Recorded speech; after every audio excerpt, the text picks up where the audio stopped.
Baik, Assalamualaikum warahmatullahi wabarakatuh. Selamat pagi. Waalaikumsalam. Yang saya hormati Mas Lutfi sebagai Ketua Sidang Skripsi, Mbak Nida sebagai penguji ahli, dan Mas Wisnu sebagai dosen pembimbing.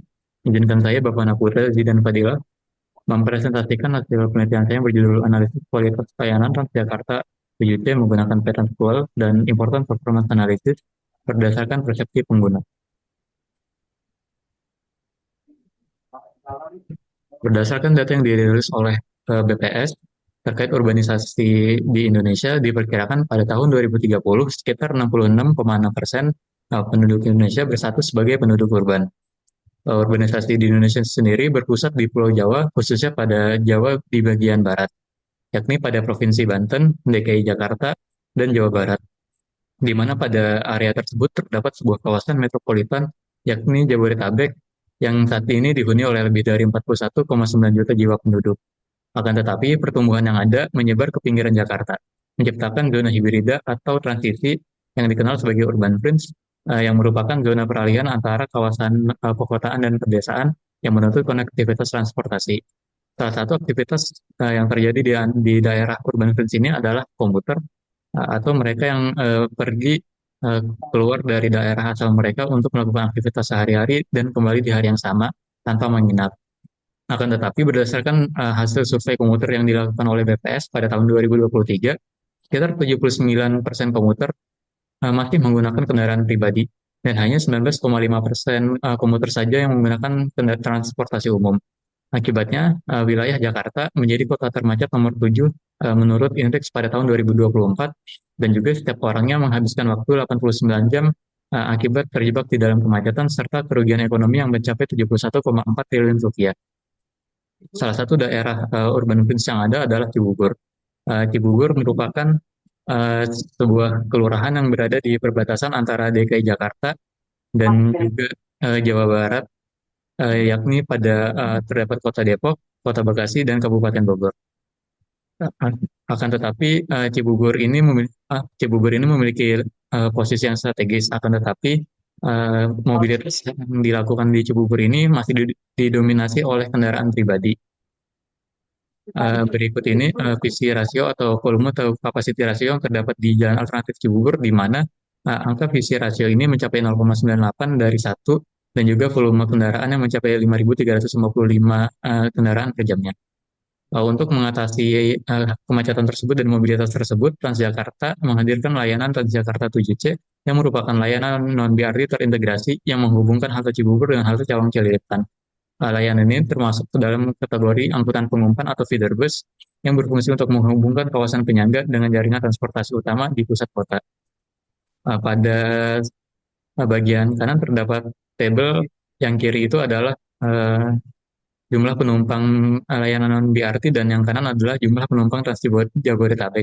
Terlihat rute 7C ini berada di urutan keempat pada layanan non-BRT, dan bisa bersaing juga pada layanan non Trans Jabodetabek. Akan tetapi Transjakarta 7C juga menghadapi berbagai permasalahan. Antara lain, beberapa penumpang itu mengeluhkan bis yang terlalu penuh dan sehingga susah mendapatkan tempat duduk, lalu halte Cibubur yang terlalu kecil dalam menghadapi permintaan atau jumlah penumpang yang ada, lalu petugas yang memiliki sikap yang kurang ramah, juga waktu tempuh di 7C ini yang tidak dapat diprediksi. Oleh karena itu, penelitian ini menggunakan model pengukuran kualitas layanan Pekan Sekolah yang dikembangkan oleh Bakti dan Sumaidi pada tahun 2015, yang terdiri atas 4 dimensi, yakni comfort, tangible, personal, dan reliability. Selanjutnya, peneliti juga akan menggunakan important performance analysis untuk melakukan analisis atau pemetaan terkait prioritas perbaikan yang diperlukan. Selanjutnya, untuk pertanyaan penelitian adalah bagaimana kualitas pelayanan Transjakarta 7C menggunakan Transpol dan Important Performance Analysis berdasarkan persepsi pengguna, dengan bertujuan menganalisis kualitas pelayanan Transjakarta 7C. Untuk signifikansi akademis adalah untuk memperkaya wawasan ilmu pengetahuan, terutama dalam topik pelayanan publik, khususnya pada bidang transportasi umum, dan pada signifikansi praktis sebagai masukan atau rekomendasi bagi Transjakarta dalam merancang dan mengembangkan layanan yang akan diberikan. Selanjutnya adalah tinjauan pustaka yang digunakan pada penelitian ini. Terdapat 20 tinjauan pustaka, dan berikut adalah pemetaan literatur dari tinjauan pusaka yang ada. Jadi pada model serverless dan server telah digunakan pada lintas sektor mulai dari kesehatan, pendidikan hingga ekonomi yang menunjukkan bahwa kedua model tersebut bersifat general dan tidak dirancang khusus untuk karakteristik transportasi publik. Sementara itu, important performance analysis telah terbukti digunakan sebagai alat analisis yang fleksibel di berbagai sektor, seperti sektor kesehatan, kereta, dan juga pada sektor transportasi, yang menunjukkan bahwa important performance analysis adalah alat analisis yang relevan untuk dipadukan dengan model pengukuran manapun. Selanjutnya, Petranscol sebagai model yang dirancang untuk transportasi darat telah digunakan pada mode kereta dan para transit, namun penerapannya pada layanan bis, khususnya pada layanan feeder non-BRT, masih terbatas. Sehingga penelitian ini mengisi celah tersebut dengan menggabungkan Petranscol dan IPA pada layanan feeder non-BRT di kawasan urban fringe. Selanjutnya masuk ke kerangka teori. Yang pertama ada pelayanan publik. Pada dasarnya pelayanan publik adalah segala bentuk jenis pelayanan baik berupa barang maupun jasa yang prinsipnya memenuhi kebutuhan masyarakat dengan tujuan membantu warga negara mengartikulasikan dan memenuhi kepentingan bersama. Selanjutnya kualitas pelayanan publik adalah tingkat kepuasan masyarakat terhadap pelayanan yang diberikan oleh lembaga pemerintah atau organisasi publik. Selanjutnya, dalam mengukur kualitas layanan publik, terdapat beberapa model pengukuran kualitas layanan. Yang pertama adalah SafeWall yang dikembangkan oleh Parasuraman dan kawan-kawan pada tahun 1988. Yang kedua adalah Service Performance yang dikembangkan oleh Coroni dan Taylor pada tahun 1992. Dan yang ketiga ada Petransqual yang dikembangkan oleh Bakti dan Sumaidi pada tahun 2015. Petransqual merupakan menggunakan pendekatan berbasis kinerja atau performance based untuk menilai kualitas layanan berdasarkan proses pengguna terhadap layanan yang benar-benar diterima, yang secara khusus disusun dengan mempertimbangkan karakteristik budaya, sosial, dan juga ekonomi dari negara berkembang seperti Indonesia. Veteran School terdiri atas 4 dimensi, yakni comfort, tangible, personal, dan reliability. Selanjutnya adalah important performance analysis, merupakan metode analisis yang digunakan untuk mengevaluasi tingkat kepuasan pengguna atau pelanggan berdasarkan dua tingkat yaitu kepentingan dan tingkat kinerja. Terdapat 4 kuadran yang ada dalam IPA ini. Yang pertama, kuadran 1, concentrate here, merupakan prioritas perbaikan yang diperlukan. Selanjutnya ada kuadran 2, memiliki performance yang tinggi dan importance yang tinggi. Kuadran 3, low priority, memiliki performance yang rendah dan juga tingkat kepentingan yang rendah. Dan yang keempat, kuadran possible overkill, memiliki tingkat kinerja yang tinggi tetapi memiliki tingkat kepentingan yang rendah. Selanjutnya adalah operasionalisasi konsep yang digunakan pada penelitian ini. Terdapat 3 kategori, yakni rendah, sedang, dan tinggi. Selanjutnya metode penelitian. Pendekatan penelitian ini menggunakan pendekatan kuantitatif dengan jenis penelitian jika berdasarkan tujuan termasuk deskriptif, berdasarkan manfaat penelitian murni, berdasarkan waktu penelitian cross-seksional, dan berdasarkan teknik pengumpulan data adalah mixed method. Selanjutnya pada teknik pengumpulan data diperoleh melalui 2 jenis data. Pada data kuantitatif diperoleh menggunakan survei yang dilakukan menggunakan purposive sampling, dan data kualitatif menggunakan wawancara mendalam melalui purposive sampling dan juga studi pustaka. Pada teknik analisis data kuantitatif digunakan analisis data univariat dan juga pemetaan important performance analysis. Dengan teknik analisis data kualitatif menggunakan illustrative method. Untuk penentuan sampel pada penelitian ini digunakan rumus dari Lemaître yang didapat sekitar 96,4 responden. Akan tetapi setelah penyebaran data dilakukan pada penelitian ini diperoleh 118 responden. Untuk analisis data univariat dilakukan menggunakan kategorisasi baru, yaitu rendah, sedang, dan tinggi dari data skala Likert 4 poin. Selanjutnya pada important performance analysis yang pertama dilakukan transformasi data menggunakan method of successive intervals. Selanjutnya penentuan titik potong koordinat dan juga pemetaan scatter plot grafik. Selanjutnya untuk uji instrumen pada penelitian ini dilakukan terhadap 30 responden. Untuk uji validitas dilakukan menggunakan Pearson correlation dan didapatkan hasil bahwa semua indikator yang ada dalam alat ukur ini dinyatakan valid. Untuk uji reliabilitas dilakukan menggunakan Cron-Bars alpha dan didapatkan hasil semua dimensi yang ada reliable. Selanjutnya untuk gambaran umum, jadi Transjakarta 7C adalah layanan non-BRT terintegrasi yang menghubungkan Cibubur Junction dengan Cawang Cililitan, yang terdiri dari satu halte pemberhentian dari arah Cibubur dan dua halte pemberhentian dari arah Cawang Cilidetan.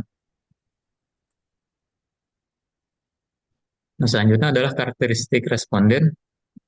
Pada penelitian ini berdasarkan jenis kelamin terdapat 44,9% responden perempuan dan 55,1% responden laki-laki. Selanjutnya adalah analisis variabel.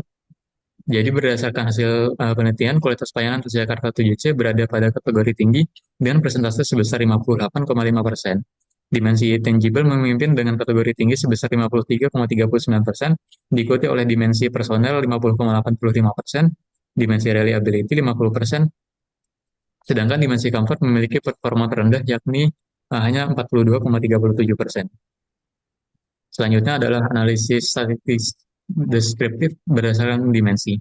Pada dimensi comfort terdapat hasil bahwa sekitar 42,4% responden menilai bahwa kualitas pada dimensi ini tergolong tinggi dan sekitar 56,8% atau mayoritas uh, responden menilai dimensi ini berada pada kategori sedang.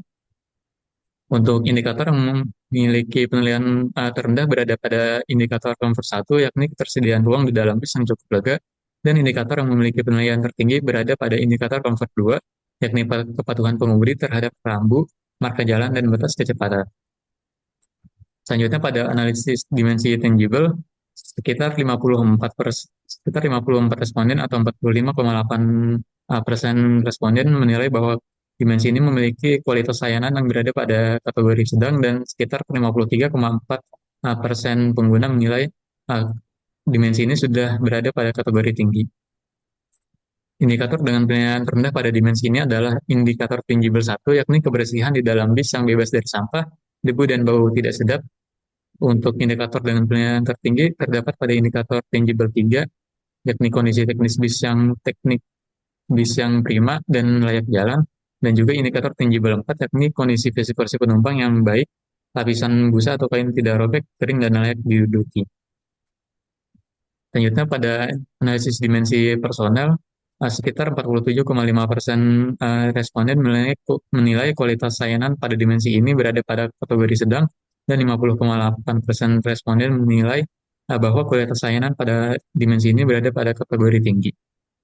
Untuk dimensi dengan penilaian terendah pada dimensi personal adalah penilaian pada personel 2, yakni kecepatan dan ketepatan petugas dalam menanggapi pertanyaan atau keluhan, dan indikator dengan penilaian tertinggi berada pada indikator personel 4, yakni sikap petugas yang sopan, menerapkan sikap 5S, dan juga menggunakan seragam dan juga tanda pengenalan jelas. Penilaian pada dimensi personal ini bisa tercapai dengan baik karena interaksi antara pengguna dan petugas berjalan dengan baik yang ditunjukkan oleh kemampuan petugas dalam mengatur antrian, memberikan informasi, dan melayani pengguna. Namun konsistensi kualitas pelayanan masih perlu ditingkatkan karena beberapa pengguna melaporkan uh, perbedaan sikap antara petugas halte satu dengan halte lainnya, serta keterbatasan informasi petugas saat terjadi gangguan layanan. Lagi sidang. Selanjutnya, analisis pada dimensi reliability, sekitar 50% pengguna menilai dimensi ini berada pada kategori tinggi dan 48,3% pengguna menilai dimensi ini berada pada kategori sedang. Indikator reliability 1 menempati urutan pertama dalam penilaian terendah, yakni jarak waktu kendaraan atau headway antara bis yang singkat dan teratur sesuai jadwal, sedangkan indikator 4 bisa melayani atau beroperasi penuh dari jam 5 hingga jam 10 malam mencukupi untuk melayani kebutuhan penumpang memiliki penilaian tertinggi. Pada dimensi reliability ini, sebagian mayoritas pengguna menilai cukup baik karena armada tersedia dan perjalanan pada umumnya dapat diselesaikan sesuai tujuan. Kendala utama yang ada berkaitan dengan waktu tunggu dan waktu tempuh yang dinilai belum konsisten, terutama ketika terjadi kemacetan atau gangguan pada operasional layanan, khususnya pada ruas jalan tol Jagorawi. Selanjutnya, berdasarkan hasil pemetaan important performance analysis, terdapat 5 dimensi yang berada pada kuadran 1, yakni indikator comfort 4, yakni rasa aman dari gangguan tindak kejahatan di dalam bis. Yang kedua adalah indikator reliability 1, yakni jarak waktu atau headway antar bis. yang singkat dan teratur. Indikator yang ketiga ada reliability 3, yakni bisa melayani penumpang hingga tuntas ke halte tujuan tanpa berhenti atau memotong jalan. Selanjutnya, indikator keempat adalah comfort 6, terkait suhu penyejuk udara atau AC. Dan yang terakhir adalah indikator tangible 4, yakni kondisi fisik kursi penumpang yang baik dan lapisan busa atau kain tidak sobek dan layak diduduki. Sehingga dapat disimpulkan dari penelitian yang telah dilakukan, berdasarkan hasil penelitian terhadap 118 responden, kualitas pelayanan Transjakarta 7C secara keseluruhan berada pada kategori tinggi dengan persentase sebesar 58,5%. Meskipun demikian, kualitas pelayanan secara umum berdasarkan hasil Important Performance Analysis menunjukkan terdapat 5 indikator yang perlu menjadi prioritas utama dalam perbaikan, yakni rasa aman dari ancaman tindak kejahatan, kenyamanan suhu pendingin, kondisi fisik penumpang, serta ketepatan dan keteraturan waktu kedatangan bis, serta kepastian bis menyelesaikan perjalanan hingga tujuan akhir. Selanjutnya, berdasarkan hasil pemetaan IPA, terdapat 4 saran yang direkomendasikan dari hasil penelitian ini. Yang pertama, penguatan sistem keamanan dengan mengoptimalkan pemanfaatan CCTV, meningkatkan mekanisme pelaporan kejadian, serta sosialisasi fitur keamanan kepada pengguna. Yang kedua adalah peningkatan kenyamanan suhu pada jam sibuk, yakni menyesuaikan performa AC pada armada yang beroperasi saat jam sibuk dan menindaklanjuti armada yang berulang kali menerima keluhan terkait suhu. Selanjutnya, saran yang ketiga, penguatan tindak lanjut hasil pemeriksaan fasilitas, terutama pada kondisi fisik kursi, karena kursi ini bersentuhan langsung atau berinteraksi langsung dengan pengguna selama perjalanan. Dan yang keempat adalah penguatan kolaborasi multi-stakeholder. Jadi untuk masalah pada reliability 1 dan 3, sebenarnya tidak sepenuhnya berada kendali atau uh, pada kendali Transjakarta.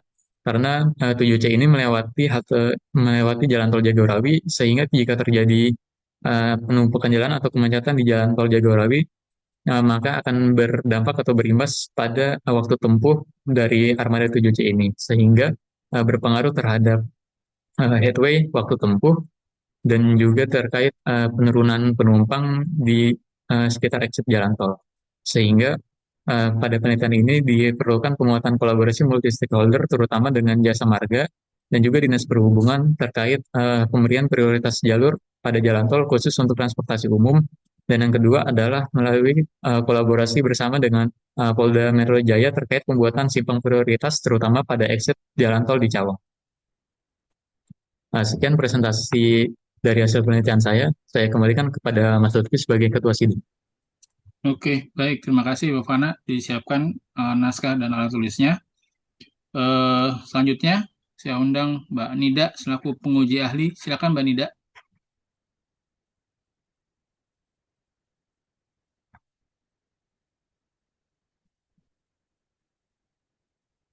Halo. Ya, terima kasih Mas Lutfi, Mas Wisnu. Oke, Mbak Fana, selamat ya. Udah berhasil masuk ke tahap terakhir nih untuk skripsi kamu. Mungkin sebelumnya saya mau apresiasi ya. Jadi ketika saya baca skripsi kamu tuh saya cukup lega gitu. Karena setidaknya kalau saya lihat secara statistik, kamu sudah di arah yang benar gitu.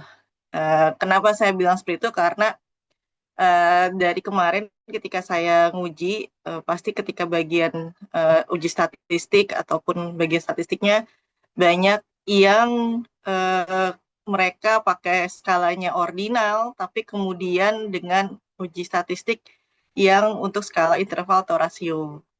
Nah, di sini kebanyakan dari mereka tuh tidak melakukan yang namanya MSI tadi, gitu.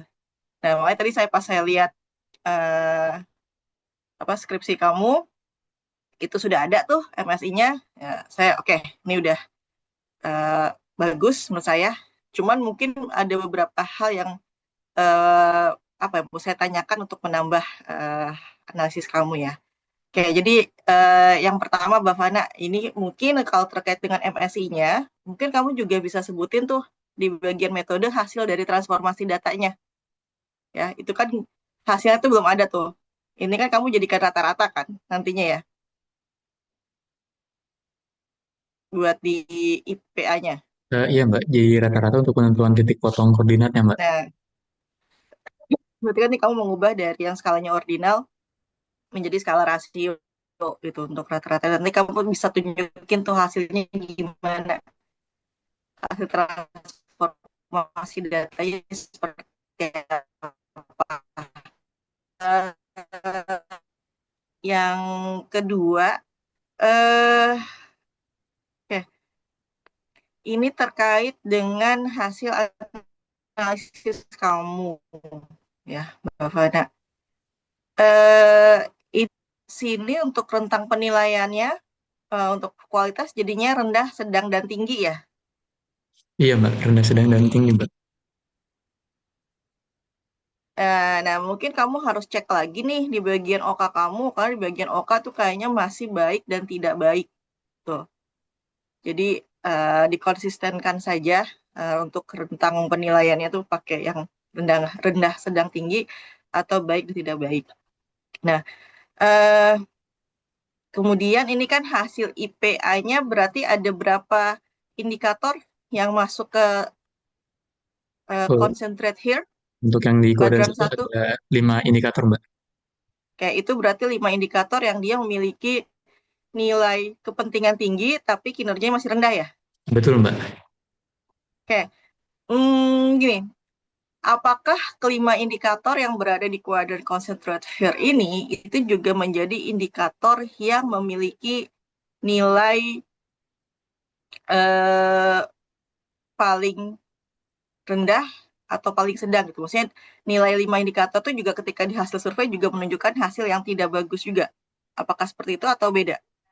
Untuk itu terdapat satu indikator dari Tangible 4 Mbak terkait kondisi fisik kursi penumpang.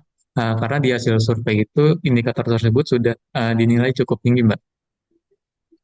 Untuk yang sisanya dari indikator comfort dan juga reliability satu itu memiliki penilaian yang rendah Mbak. Jadi untuk indikator dengan penilaian yang tinggi dari hasil survei, tetapi memiliki tingkat kinerja yang rendah itu ada di indikator tangible 4 saja, Mbak. Sisanya sesuai dengan hasil survei, Mbak. Dari yang comfort ya, coba saya lihat. Ini kan yang comfort ini yang kamu indikator 4 ya, yang merasa aman dari ancaman tindak kejahatan begitu ya.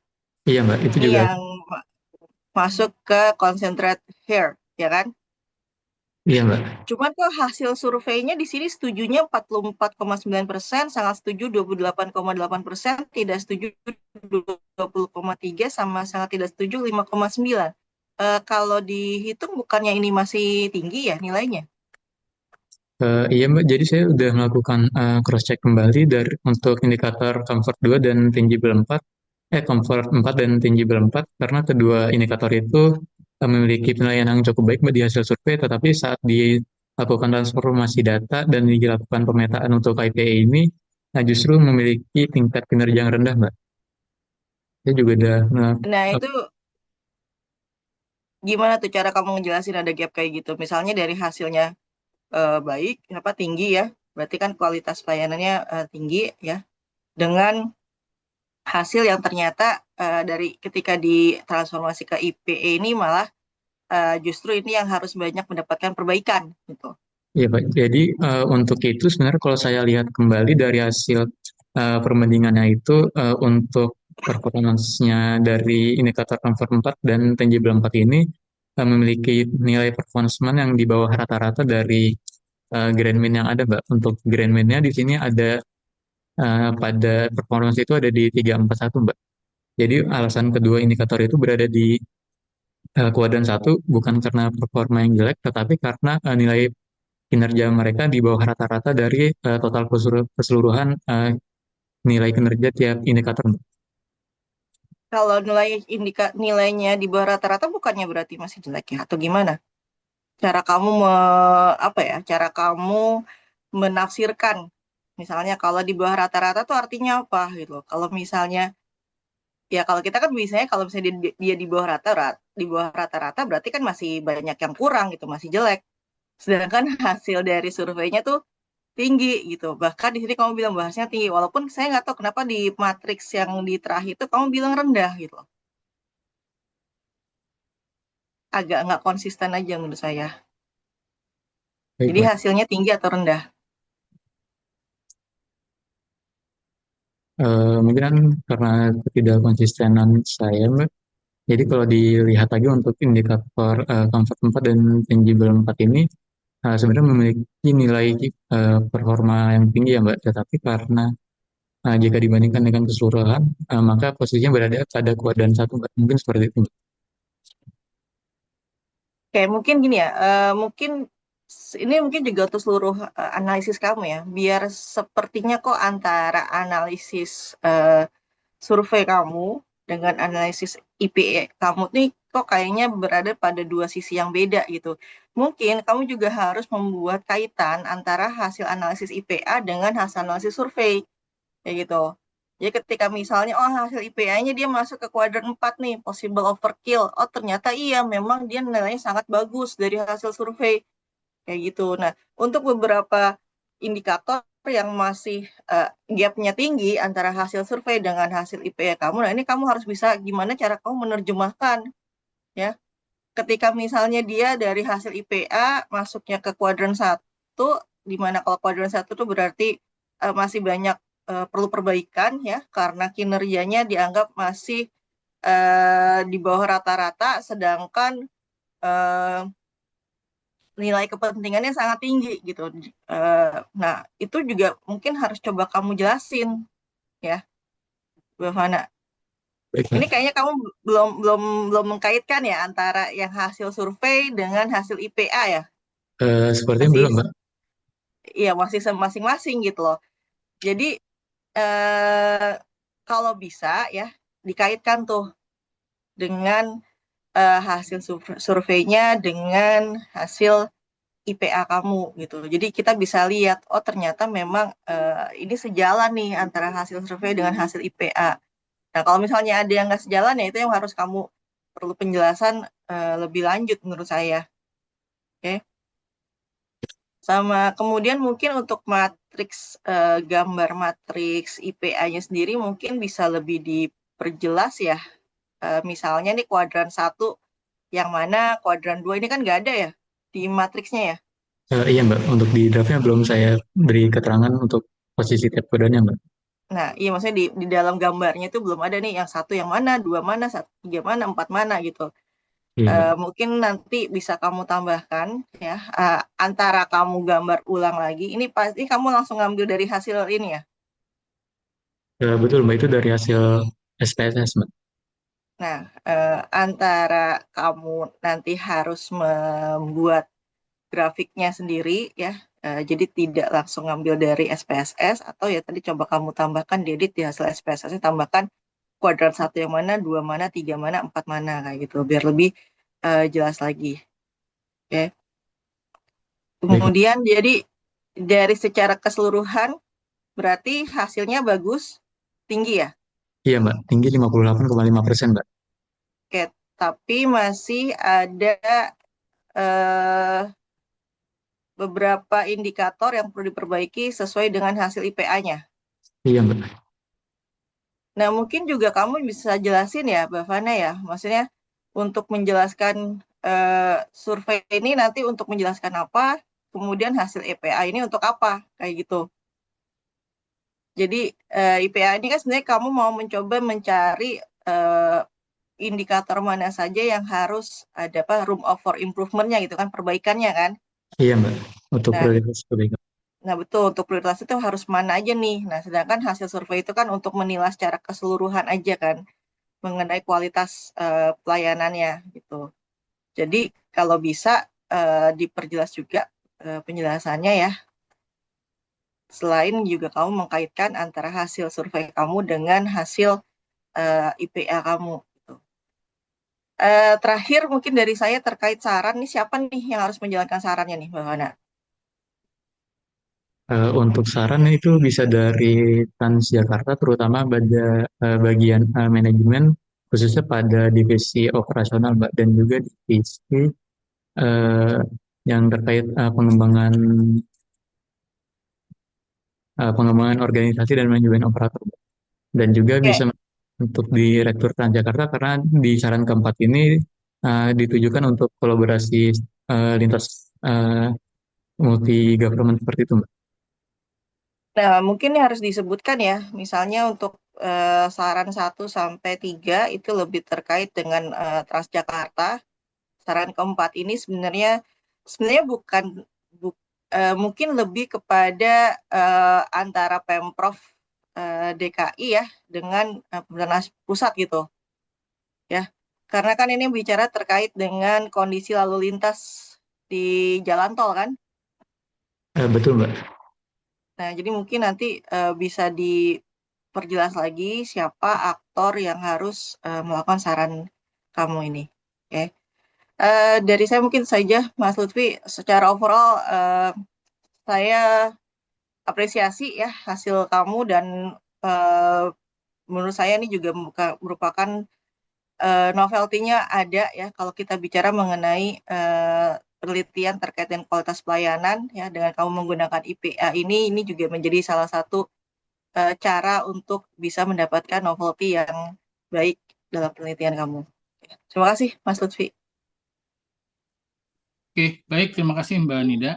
Sebelum ke Pak Wisnu, saya ada sedikit masukan ya. Di OKA ya, Bhavana ya. Variabelnya mungkin bisa disempurnakan ya. Kualitas layanan Transjakarta 7C gitu. Kan yang diukur itu kan. Itu kan konsepnya kan kualitas layanan. Yang diukur apa? Kualitas layanan publiknya di mana gitu kan. Variabelnya itu. Dan seterusnya. Yang lainnya sih udah oke. Cuma disempurnakan aja variabelnya. Lalu di saran, kalau bisa di saran tuh udah nggak ada data ya, Bavana ya. Saran yang kamu pakai untuk PPT itu lebih bagus daripada simpulan kamu, karena udah jawab semua tuh. Ya, kan pertanyaannya dua kan, bagaimana kualitasnya dan itu satu lagi itu. Ya, itu nanti bisa disempurnakan, didiskusikan dengan Pak Visnu selaku pembimbing ya. Oke, baik. Selanjutnya saya mengundang Pak Visnu selaku pembimbing. Maaf, silakan Pak Visnu. Ya, baik. Terima kasih Pak Lutfi atas kesempatannya. Eh, Selamat kepada Mbak Fana yang sudah menyelesaikan draft skripsinya untuk dimajukan dalam sidang. Jadi, ya, masukan-masukan yang diberikan penguji tentu semangatnya adalah untuk perbaikan kualitas ya, Mbak Fana, sehingga kita harus apresiasi atas masukan dari Pak Lutfi dan Mbak Nida ya dalam hal ini ya. Jadi ada beberapa yang perlu diklarifikasi tadi. eh, Ya masalah skala tuh ya, skala itu harus diklarifikasikan eh, bentuknya seperti apa gitu. Karena kan yang jelas penelitian sudah dilakukan, jadi penelitian itu harus merefleksikan benar-benar metodologi yang digunakan, instrumen apa yang digunakan gitu ya. Jadi nggak membingungkan pembaca ya. Kemudian juga ya tadi ada masukan terkait dengan analisis mungkin perlu diperdalam lagi sehingga pembaca menjadi lebih jelas ya untuk mengetahui maksud dari atau hasil dari analisisnya Mas Bavana dalam hal ini. Kemudian juga eh, tadi dari Pak Lutfi juga eh, menyebutkan soal saran ya, saran ya jangan di merupakan analisis ya karena memang saran itu kan untuk perbaikan ya, terutama dalam indikator-indikator atau dimensi yang tidak berjalan dengan baik ya. Jadi tetap mengacu pada kerangka teori yang digunakan gitu. Jadi jangan kemana-mana apalagi menambah analisis karena memang porsinya bukan di situ. Porsinya adalah di bab 4 gitu ya. Jadi kalau saran memang semangatnya adalah memberikan solusi ya atas indikator yang memang tidak berjalan supaya berjalan gimana gitu ya. Jadi itu sih mungkin berbagai macam kesimpulan. Jadi nanti masukan-masukan baik secara tertulis maupun lisan yang diberikan oleh penguji, tolong dicatat dengan baik agar nanti perbaikan bisa dilakukan dan harapannya adalah eh, kualitasnya akan lebih baik lagi, gitu ya. Oke, itu saja dari saya, Pak Lutfi. Saya kembalikan Oke, lagi. baik, terima kasih Pak Visnu. Mbak Fana, hostnya bisa dikasih ke Mbak Nida ya. Nit, tolong dibuatkan itu Nit, apa Ya, baik, Mas. breakout room Nit. Sebentar. Indah nggak ada lagi di sini. Ya ada ya. Oke, Bapak dipindah ke saya dulu ya hostnya. Baik, Mbak. Ya, Mbak Fana, eh, hostnya dipindahin ke Mbak Nida, tolong.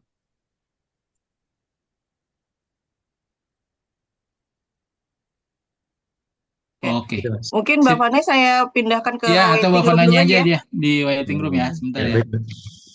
Nah,